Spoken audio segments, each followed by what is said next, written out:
The air in the car was thick with the scent of rain-soaked asphalt, and my breath fogged the windshield as I idled outside the animal shelter.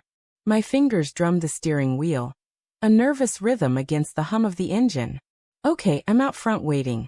I'd texted Sarah 10 minutes ago, my words casual, trusting. Her reply never came. Instead, my phone buzzed with a single frozen moment. A photo she'd accidentally sent, her face pale, eyes wide, standing in a dimly lit room that wasn't the shelter. A man's hand rested on her shoulder, his wedding ring glinting under fluorescent light. My stomach lurched, a cold fist twisting inside me. I stared at the image, my thumb hovering over the screen.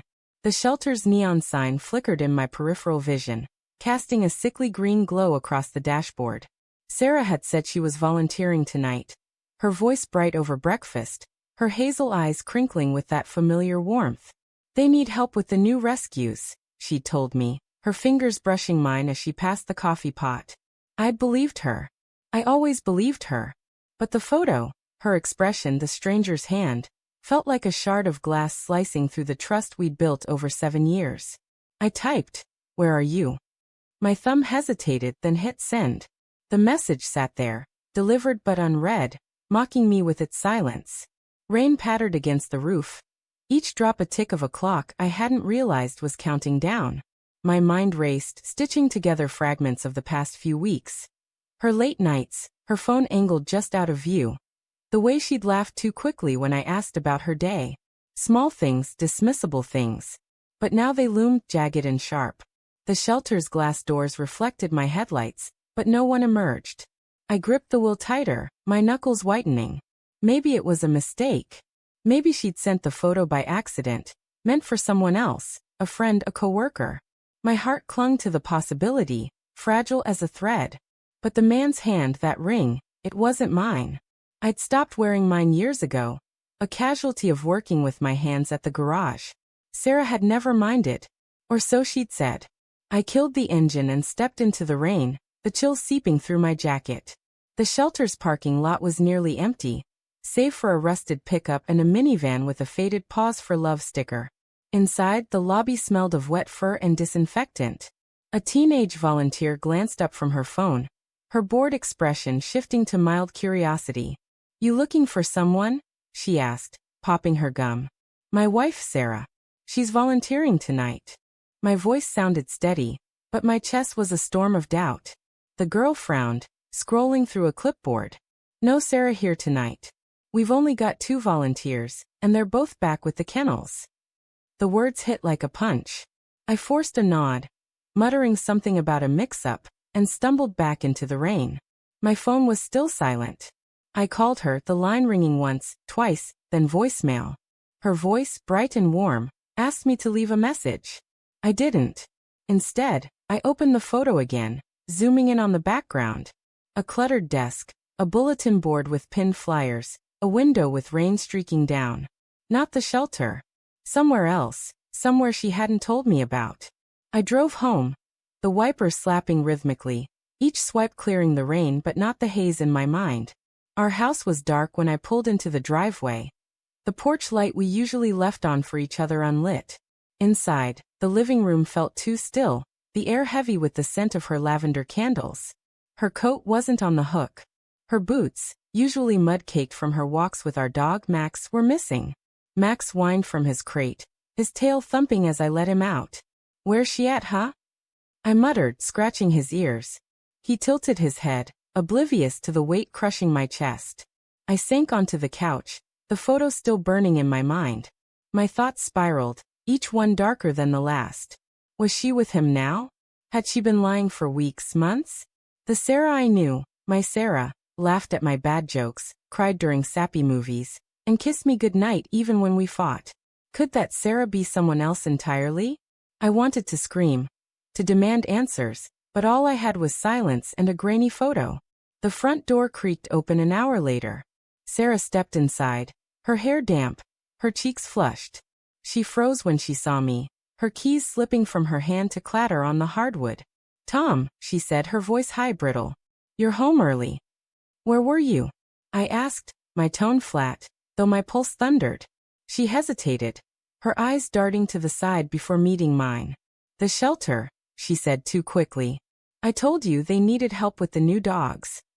I held up my phone, the photo glaring between us. Her face crumpled, just for a second, before she masked it with a forced laugh. What's this? You spying on me now? Who's he? I asked, my voice low. Dangerous.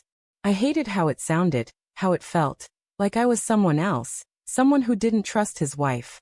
But the evidence was there, undeniable. And it carved a hollow space where my certainty used to be. She stepped closer, her hands outstretched, placating. It's not what you think, Tom. God, you're blowing this out of proportion. Her voice was steady now, but her fingers trembled. That's just Mike from the shelter. We were at a meeting, not volunteering. I must have gotten the days mixed up. A meeting? I echoed, the word bitter on my tongue. At 9 at night? In some office I've never heard of. Her eyes flashed, a mix of guilt and defiance. Yes, a meeting. We're planning a fundraiser. You know how much the shelter means to me. She crossed her arms, her posture closing off, but her voice softened. You're being paranoid. I love you. You know that. I wanted to believe her. Every fiber of me ached to grab her, to pull her close and erase the doubt. But the photo, that hand, her frozen expression, it wouldn't let go. Show me your phone, I said, the words slipping out before I could stop them. Her jaw tightened. What? If it's nothing, show me. Let me see the messages, the calls. Prove it. My voice cracked, betraying the desperation clawing at me. She stared, her silence louder than any confession. Then slowly, she reached into her pocket and handed me her phone. The screen was locked. Passcode. I said, my throat dry. She hesitated, her lips parting as if to argue, then typed it in. I scrolled through her texts, my hands shaking. There it was, a thread with Mike. Innocent messages at first. Meeting at 7. Can you bring the flyers? But then buried deeper, a message from last week.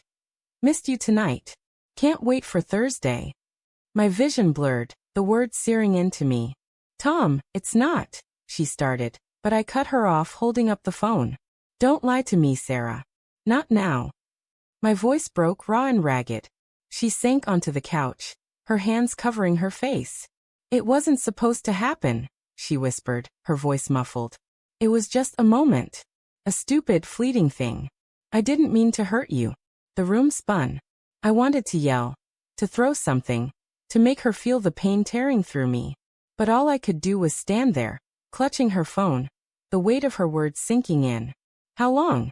I asked, barely audible. A month, she admitted, her voice small. It's over now. I swear. I ended it last week. I laughed, a harsh, hollow sound. You ended it?